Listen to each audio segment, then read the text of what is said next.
Welcome to Berti Parvavam Tyohar channel.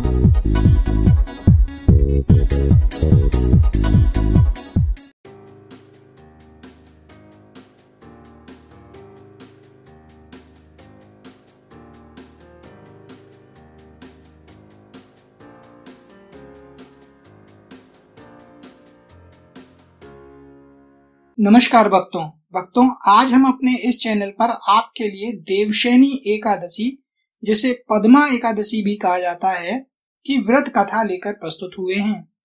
भक्तों, धर्मराज युधिष्ठिर बोले कि हे भगवान, आषाढ़ मास शुक्ल पक्ष की एकादशी का क्या नाम है और उस दिन कौन से देवता की पूजा होती है तथा उसकी विधि क्या है, सो सब विस्तार पूर्वक कहिए।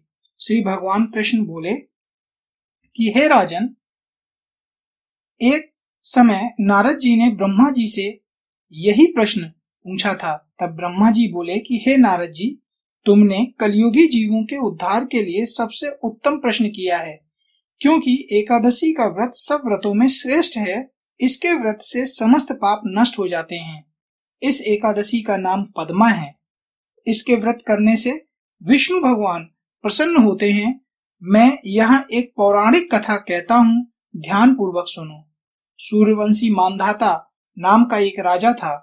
वह सत्यवादी, महान, प्रतापी और चक्रवर्ती था। वह अपनी प्रजा का पुत्र की तरह पालन करता था।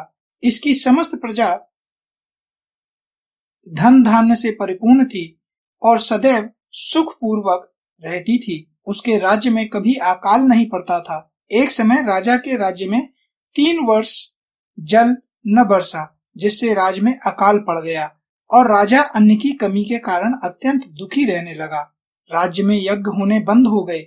एक दिन प्रजा राजा के पास जाकर प्रार्थना करने लगी कि हे राजन, समस्त विश्व की सृष्टि का मुख्य कारण वर्षा है। इसी वर्षा के अभाव से राज्य में अकाल पड़ गया है और अकाल से प्रजा मर रही है। हे राजन, आप कोई ऐसा उपाय बतलाइए जिससे हम लोगों का दुख दूर हो।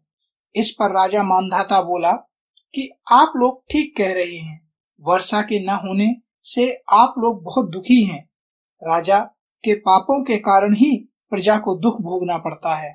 मैं बहुत सोच विचार कर रहा हूँ, पर फिर भी मुझे अपना कोई दोष नहीं दिखलाई दे रहा है। आप लोगों के दुख को दूर करने के लिए मैं बहुत यत्न कर रहा हूँ। ऐसा कहकर राजा मानधाता भगवान की पूजा कर कुछ मुख्य आदमियों को लेकर वन को चल दिया। वहां वह ऋषियों के आश्रमों में घूमते घूमते अंत में ब्रह्मा के पुत्र अंगिरा ऋषि के आश्रम पर पहुंचा। उस स्थान पर राजा रथ से उतरा और आश्रम में आया। वहां मुनि अभी नित्य कर्म से निवृत्त हुए थे। राजा ने उनके सम्मुख प्रणाम किया और मुनि ने उनको आशीर्वाद दिया। फिर राजा से बोले कि हे राजन, आप कुशल पूर्वक हैं तथा आपकी प्रजा भी कुशल पूर्वक होगी। आप इस स्थान पर कैसे पधारे हैं, सो कहिए। राजा बोला कि हे महर्षि, मेरे राज्य में 3 वर्ष से वर्षा नहीं हो रही है। इससे अकाल पड़ गया है और प्रजा दुख भोग रही है। राजा के पापों के प्रभाव से ही प्रजा को कष्ट मिलता है, ऐसा शास्त्रों में लिखा है। मैं धर्मानुसार राज्य करता हूँ, फिर यह अकाल कैसे पड़ गया है, इसका मुझे अभी तक पता न लग सका। अब मैं आपके पास इसी संदेह की निवृत्ति के लिए आया हूँ। आप कृपा कर मेरे इस संदेह को दूर कीजिए और प्रजा के कष्ट को दूर करने के लिए कोई उपाय बतलाइए। इस पर वह ऋषि बोले, हे राजन, यह सतयुग सब युगों में श्रेष्ठ है। इसमें धर्म के चारों चरण सम्मिलित हैं। इस युग में ब्राह्मणों को तपस्या करना तथा वेद पढ़ने का ही अधिकार है, परंतु आपके राज्य में एक शूद्र भी तपस्या कर रहा है। इसी दोष के कारण आपके राज्य में वर्षा नहीं हो रही है। यदि आप प्रजा का भला चाहते हैं तो उस शूद्र को मार दीजिए। इस पर राजा बोले, हे मुनीश्वर, मैं उस निरपराध तपस्या करने वाले शूद्र को नहीं मार सकता।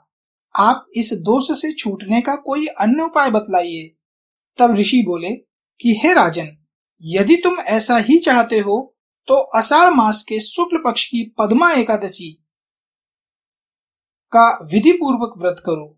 इस व्रत के प्रभाव से तुम्हारे राज्य में वर्षा होगी और प्रजा सुख पाएगी, क्योंकि इस एकादशी का व्रत सब सिद्धियों को देने वाला है और उपद्रवों को शांत करने वाला है। मुनि के इन वचनों को सुनकर राजा अपने नगर को वापस आया और विधि पूर्वक पद्मा एकादशी का व्रत किया।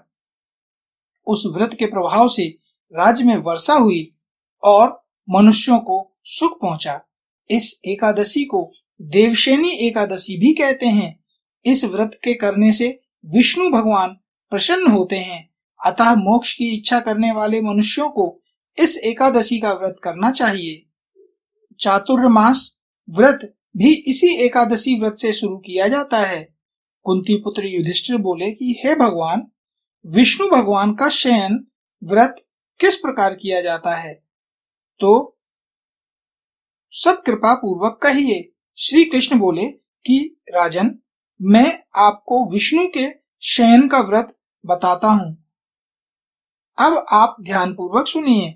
जब सूर्य नारायण कर्क राशि में स्थित हों, तब विष्णु भगवान को शयन कराना चाहिए और सूर्य नारायण के तुला राशि के आने पर भगवान को उठाना चाहिए। लौंद माह के आने पर भी विधि इसी प्रकार रहती है। इस विधि से अन्य देवताओं को शयन न कराना चाहिए। आषाढ़ मास की शुक्ल पक्ष की एकादशी का विधि पूर्वक व्रत करना चाहिए। उस दिन विष्णु भगवान की प्रतिमा बनानी चाहिए और चातुर्मास व्रत नियम से करना चाहिए। सबसे प्रथम उस प्रतिमा को स्नान कराना चाहिए, फिर सफेद वस्त्रों को धारण करा कर तकियादार शैया पर शयन कराना चाहिए। उनको धूप, दीप, नैवेद्य आदि से पूजन करना चाहिए। भगवान का पूजन शास्त्र ज्ञाता ब्राह्मणों के द्वारा कराना चाहिए। तत्पश्चात भगवान विष्णु की इस प्रकार स्तुति करनी चाहिए। हे भगवान, मैंने आपको शयन कराया है, आपके शयन से संपूर्ण विश्व सो जाता है। इस प्रकार भगवान विष्णु के सामने हाथ जोड़कर प्रार्थना करनी चाहिए कि हे भगवान, आप जब 4 मास तक शयन करें, तब तक मेरे इस चातुर्मास व्रत को निर्विघ्न रखें। इस प्रकार विष्णु भगवान की स्तुति करके शुद्ध भाव से मनुष्यों को दातुन आदि के नियम को ग्रहण करना चाहिए। विष्णु भगवान के व्रत को शुरू करने के 5 काल वर्णन किए हैं। देवशयनी एकादशी से लेकर देवोत्थानी एकादशी तक चातुर्मास व्रत को शुरू करना चाहिए। द्वादशी, पूर्णमासी, अष्टमी या संक्रांति को व्रत प्रारंभ करना चाहिए और कार्तिक मास के शुक्ल पक्ष की द्वादशी को समाप्त कर देना चाहिए। इसके व्रत से समस्त पाप नष्ट हो जाते हैं। जो मनुष्य इस व्रत को प्रतिवर्ष करते हैं, वह सूर्य के समान देदीप्यमान विमान पर बैठकर विष्णु लोक को जाते हैं।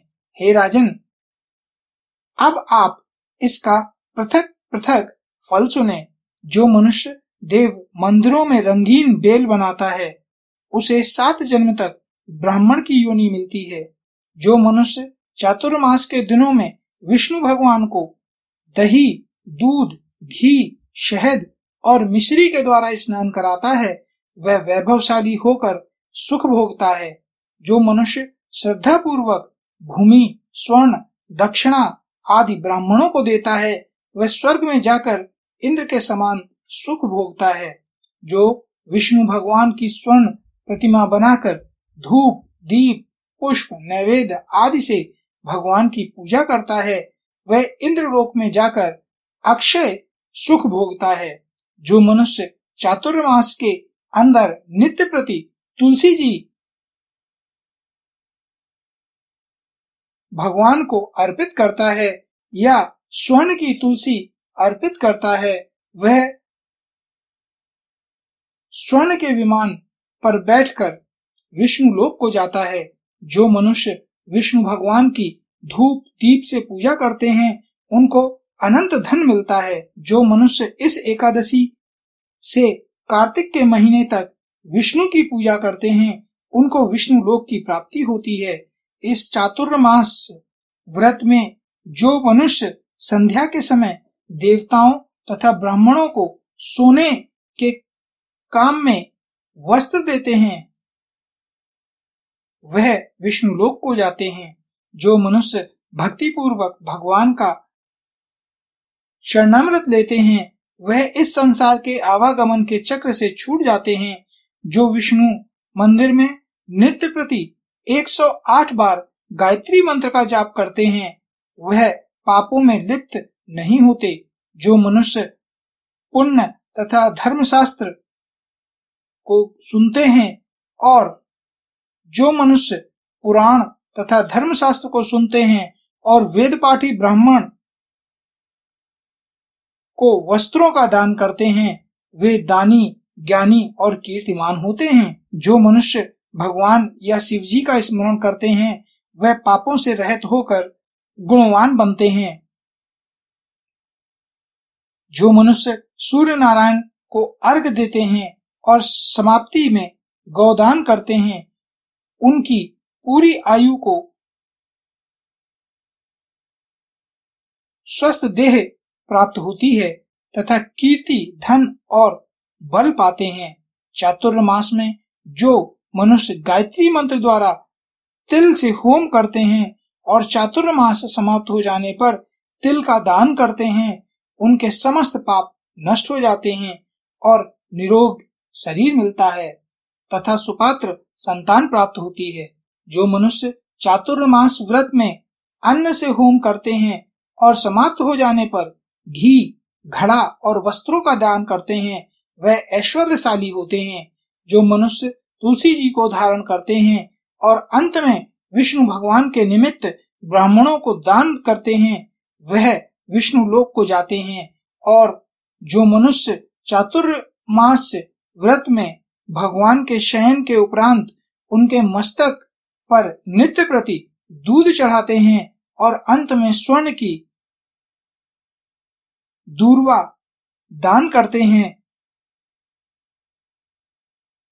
तथा दान देते समय जो इस प्रकार की स्तुति करते हैं कि हे दुर्वे, जिस भांति इस पृथ्वी पर शाखाओं सहित फैली हुई हो उसी प्रकार मुझे भी अजर अमर संतान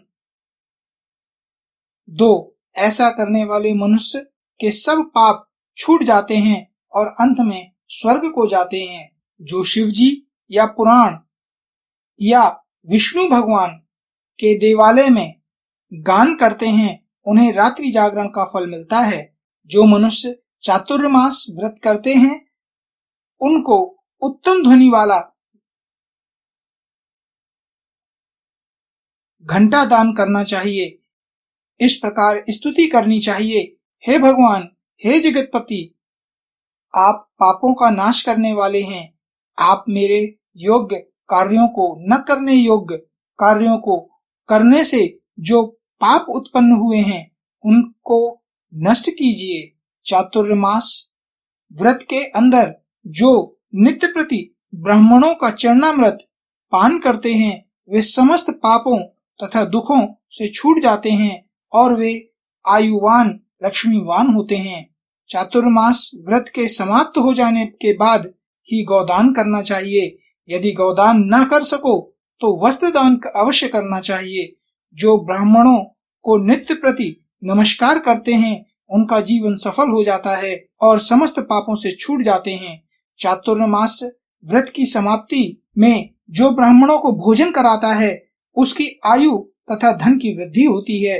मनुष्य अलंकार सहित बछड़े वाली कपिला गाय वेद पाठी ब्राह्मणों को दान करते हैं वह चक्रवर्ती, आयुवान, पुत्रवान राजा होते हैं और स्वर्गलोक में प्रलय के अंत तक इंद्र के समान राज्य करते हैं। जो मनुष्य सूर्य भगवान तथा गणेश जी को नित्य नमस्कार करते हैं उनकी आयु तथा लक्ष्मी बढ़ती है और यदि गणेश जी प्रसन्न हो जाएं तो मनोवांछित फल पाते हैं। गणेश जी और सूर्य की प्रतिमा ब्राह्मण को देने से सब काम की सिद्धि होती है। जो मनुष्य दोनों ऋतुओं में महादेव जी की प्रसन्नता के लिए तिल और वस्त्रों के साथ तांबे का पात्र दान करते हैं, उनको यहाँ स्वस्थ सुंदर शिव भक्त संतान उत्पन्न होती है। चातुर्मास व्रत की समाप्ति पर चांदी पात्र या तांबा पात्र गुड़ और तिल के साथ दान करना चाहिए। जो मनुष्य विष्णु भगवान के शयन करने के उपरांत तथा शक्ति वस्त्र और तिल के साथ स्वर्ण दान करते हैं, उनके समस्त पाप नष्ट हो जाते हैं और इस लोक में भोग तथा परलोक में मोक्ष को प्राप्त होते हैं। चातुर्मास व्रत समाप्त होने पर सैया दान करते हैं, उनको अक्षय सुख मिलता है और कुबेर के समान धनवान होते हैं। वर्षा ऋतु में जो गोपी चंदन देते हैं, उन पर भगवान प्रसन्न होते हैं। व्रत के समाप्त हो जाने पर इस प्रकार उद्यापन करना चाहिए। 4 छटाक 8 छटाक वाले तांबे के 8 पात्र या 48 छटाक का एक तांबे का पात्र लेकर उसमें शक्कर भरकर तथा वस्त्र फल दक्षिणा सहित ब्राह्मण को देना चाहिए। शक्कर सहित तांबे का पात्र सूर्य को प्रिय है, इससे मनुष्य के समस्त रोग नष्ट हो जाते हैं। उसके दान के प्रभाव से बलवान कीर्तिवान संतान उत्पन्न होती है। हे कुंती पुत्र, इस चातुर्मास व्रत को करने वाला मनुष्य गंधर्व विद्या में निपुण और स्त्रियों को प्रिय होता है। जो मनुष्य चातुर्मास व्रत में ब्राह्मणों को शाक फल आदि देते हैं और अंत में यथाशक्ति दान दक्षिणा वस्त्र आदि देते हैं, वह सुखी राजयोगी बनते हैं। शोक और फल देवता तथा मुनियों को प्रिय हैं, अतः इनके देने से देवता प्रसन्न होते हैं। जो मनुष्य इस व्रत में प्रतिदिन सोंठ मिर्च पीपल और दक्षिणा के साथ दान करते हैं और व्रत के अंत में स्वर्ण तथा सोंठ मिर्च आदि दान देते हैं, वे 100 वर्ष तक जीते हैं और अंत में स्वर्ग को जाते हैं। जो तंबाकू खाना छोड़ देते हैं, उनसे देवता प्रसन्न होते हैं और अनंत धन देते हैं। इस व्रत में जो मनुष्य लक्ष्मी या पार्वती की प्रसन्नता के लिए हल्दी का दान करते हैं और अंत में चांदी के पात्र में हल्दी रखकर दान देते हैं, वे स्त्रियां अपने पति के साथ और पति अपनी स्त्री के साथ सुख भोगते हैं। इससे उन्हें सौभाग्य अक्षय धन और सुपात्र संतान मिलती है और उनकी देवलोक में पूजा होती है। इस व्रत में जो मनुष्य शिवजी और पार्वती जी की पूजा करते हैं तथा दक्षिणा वस्त्र स्वर्ण आदि दान करते हैं और व्रत के शुरू में शिव लिंग की स्थापना करते हैं, गौ बैल दान करते हैं और ब्राह्मणों को मीठा भोजन कराते हैं, उन्हें संपत्ति और कीर्ति मिलती है और इस लोक में सुख भोग कर अंत में शिवलोक को जाते हैं। इसमें वामन भगवान की प्रसन्नता के लिए ब्राह्मणों को दही से युक्त भात खिलाना चाहिए। यदि वह नित्य न हो सके तो अष्टमी अमावस पूर्णमासी और प्रत्येक रविवार या शुक्रवार को खिलाना चाहिए। इस व्रत की समाप्ति में भूमि का दान करना चाहिए। यदि भूमि दान न हो सके तो वस्तु और स्वर्ण से युक्त पादुका का दान करना चाहिए। ऐसा करने से इस लोक में धन धान्य पुत्र तथा विष्णु भक्ति मिलती है और अंत में विष्णु लोक को जाते हैं। जो मनुष्य दान तथा आभूषण से युक्त बछड़ा सहित गौ का दान करते हैं, वह इस लोक में ज्ञानी और किसी के सेवक नहीं बनते और अंत में ब्रह्म लोक में जाकर पितरों के साथ सुख प्राप्त करते हैं। चातुर्मास व्रत में जो मनुष्य प्रजापत्य का व्रत करते हैं और इसके समाप्त में गौदान करते हैं और ब्राह्मणों को भोजन कराते हैं, वह समस्त पापों से छूटकर ब्रह्मलोक को जाते हैं। इस व्रत में जो वस्त्र और बैलों के साथ 8 हल दान करते हैं और शाक मूल फल आहार करते हैं तथा पयोव्रत करते हैं, अंत में दूध वाली गौदान देते हैं, वह विष्णु लोक को जाते हैं। जो मनुष्य दोनों ऋतुओं में केला के पत्र और पलाश के पत्रों पर भोजन करते हैं तथा कांसे का पात्र और वस्त्र दान करते हैं वे इस लोक में सुख पाते हैं तथा तेल नहीं खाते हैं उनके समस्त पाप नष्ट हो जाते हैं। चातुर्मास व्रत के प्रभाव से ब्राह्मण घात करने वाला, सुरा पीने वाला, बालकों को मारने वाला, असत्य भाषण करने वाला, स्त्री को मारने वाला, किसी के व्रत को बिगाड़ने वाला, अगम्या गमन करने वाला, परस्त्री गमन करने वाला, विधवा गमन करने वाला, ब्राह्मणी तथा चंडालनी से गमन करने वाला, इन सब के पाप नष्ट हो जाते हैं और अंत में निर्वाण पद को पाते हैं। चातुर्मास व्रत के अंत में जो मनुष्य ब्राह्मण को आभूषण युक्त चंदन सहित बैल का दान करते हैं तथा उसे षट रस युक्त भोजन कराते हैं उन्हें विष्णु लोक प्राप्त होता है।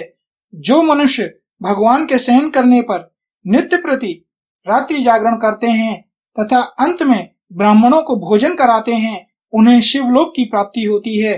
चातुर्मास व्रत में जो मनुष्य नित्य प्रति एक समय खाकर ही रहते हैं तथा अंत में भूखे को भोजन कराते हैं उन्हें स्वर्ग की प्राप्ति होती है।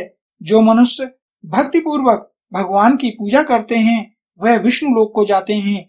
जो मनुष्य के सहन करने के बाद भूमि पर सोते हैं तथा अंत में सैयादान करते हैं उनकी शिवलोक में पूजा होती है। चातुर्मास व्रत में जो मनुष्य मैथुन नहीं करता वह बलशाली, यशस्वी और लक्ष्मीवान होता है तथा अंत में स्वर्गलोक को जाता है। जो मनुष्य इस व्रत में उत्तम चावल या जौ का दान करते हैं वह स्वर्ग को जाता है। चातुर्मास व्रत में जो तेल नहीं लगाता तथा अंत में कांसे या मिट्टी के पात्र में तेल भरकर दान देता है वह विष्णु लोक को जाता है। जो व्रत में शाक नहीं खाता और अंत में 10 प्रकार के शाक वेद पाठी ब्राह्मणों को देता है वह शिवलोक को जाकर ख्याति प्राप्त करता है। जो मनुष्य इस व्रत में गेहूं को त्याग कर भोजन करते हैं तथा स्वर्ण का दान करते हैं उन्हें अश्वमेध यज्ञ के फल की प्राप्ति होती है।